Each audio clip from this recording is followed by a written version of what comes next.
Hello, everyone from Chelsea Fan TV. I hope you're all doing very, very well. Big up to everyone watching.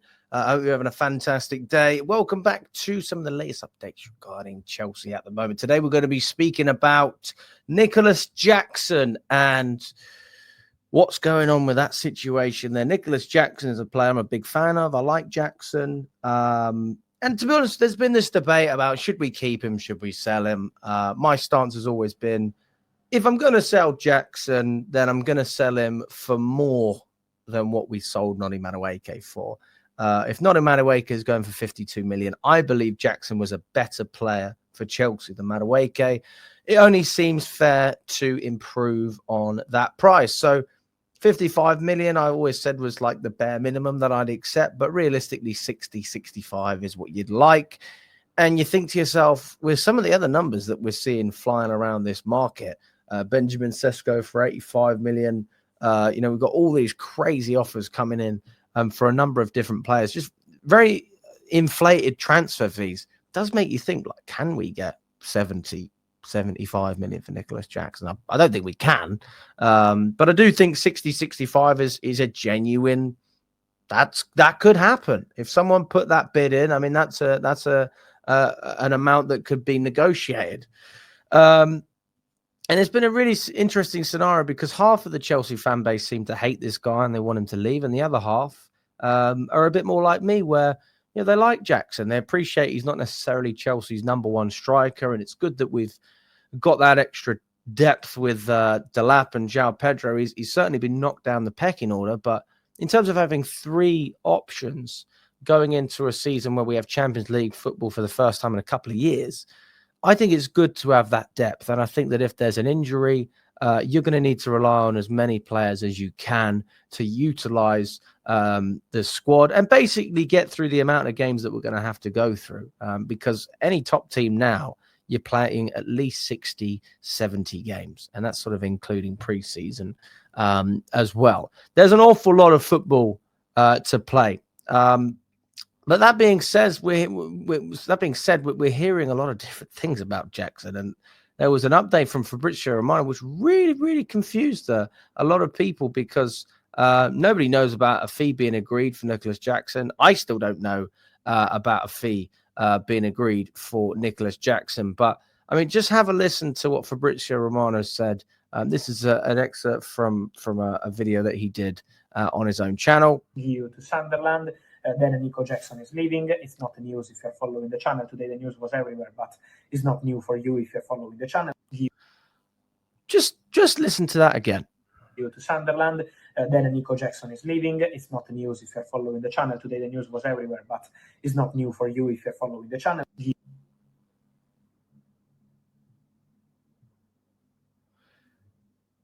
Nico is leaving. It's not news if you followed the channel. It's like we should have known this whole time. I mean, bloody hell. What's that supposed to mean? Look, I don't know if it maybe was getting confused between Mark Guiu or something like that, but it sounds to me like basically Fabrizio Romano said, Jackson's gone, he's leaving. And then not long after, you get an article from Mike McGrath of The Telegraph saying that Newcastle are considering a move for Nicolas Jackson. And, I mean, doesn't the timing just seem very, very, like, it's just strange timing, isn't it, for all of this stuff to come out? They're considering this move for Jackson because of their blow to the Benjamin Sesko deal, which it seems like Man United are almost certainly going to sign him. So they're running out of options, Newcastle, if they do want to sign a replacement for Isak, if they do get a replacement for Isak. Now, it's understood via The Guardian that Nicolas Jackson is understood to prefer to stay at Chelsea, despite the arrivals of Delap and João Pedro dropping him down the pecking order. But Chelsea are believed to be willing to sell him for the right price. And again, we go back to what is the right price? Like, what is an acceptable fee for a player like Nicolas Jackson? Now, I mentioned a number of numbers earlier, and I think most people would probably be unhappy with 55 million. You feel like you can get more considering basically the desperation.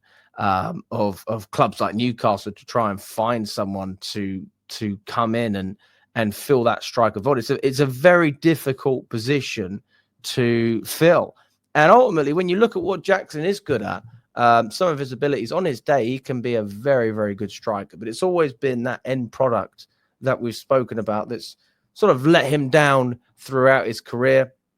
And, you know, that's the one thing that if he can polish his finishing ability so that when he's in front of goal, he can just take his opportunities more often, then you are looking at a top striker.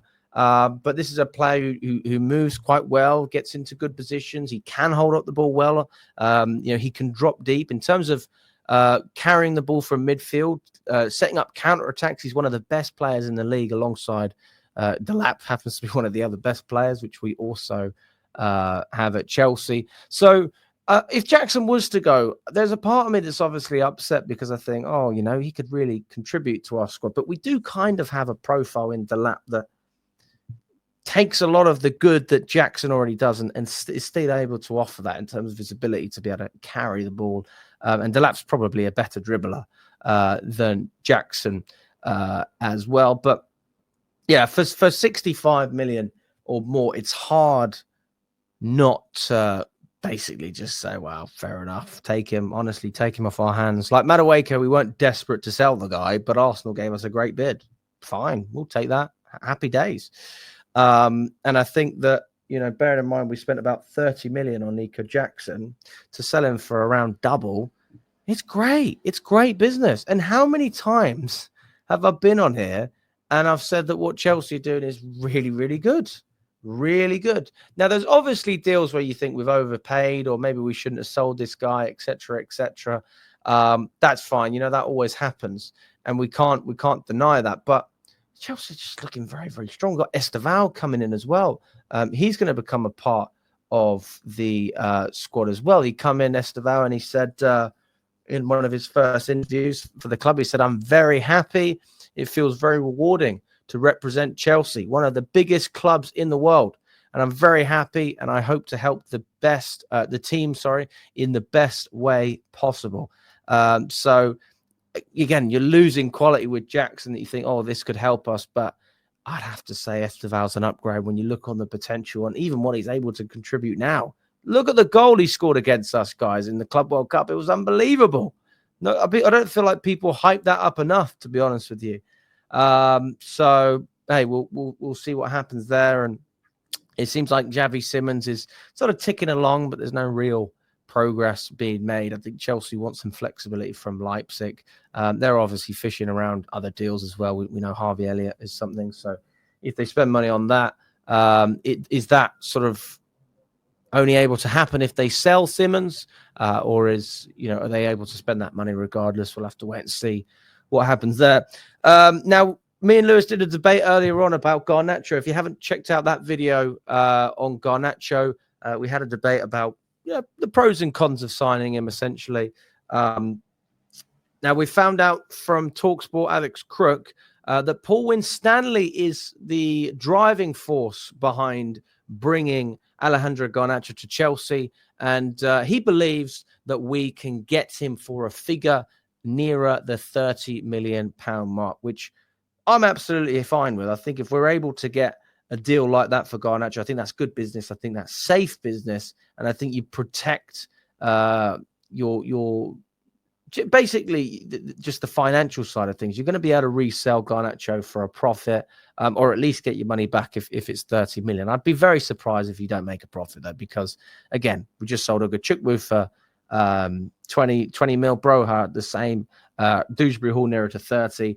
I think that you're going to get something out of a player who's 21 years old in Garnacho, who still has plenty of time to develop, and he has experience as well, playing in a pretty poor atmosphere and environment at Man United. So, yeah, interesting to see what happens there. But just going back to what I was saying on Nicolas Jackson, the main thing is that I would ask you in the comments, and let me know what you think.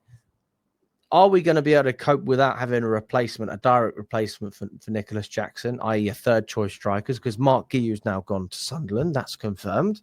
Or are we going to have enough depth around the strikers to be able to contribute with goals as well? Are you happy with just having Delap and João Pedro?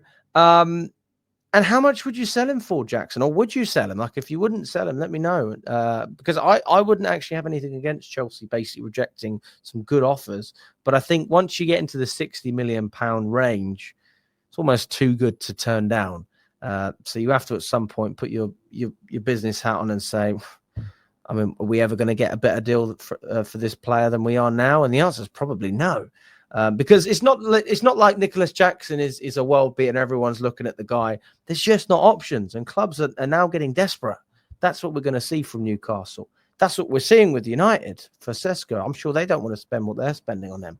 So we need to take advantage of the position that we're in and ultimately go out there and pull Newcastle's pants down, pull Man United's pants down. I mean, opportunistic signing with Garnacho, pretty good fee for Simmons. You're making money off of. I mean, the Jackson transfer in itself is going to pay for the Garnacho deal if we're getting it for around 30 million. So it's looking very good, guys. But ultimately, we're going to have to wait and see what happens. Maybe there's going to be another club that pops out for Nicolas Jackson, but I doubt it, to be honest with you. But let me know what you think, guys, if you agree or disagree with anything I've said, and we will catch up very, very soon. All the best, guys. Enjoy the rest of your day.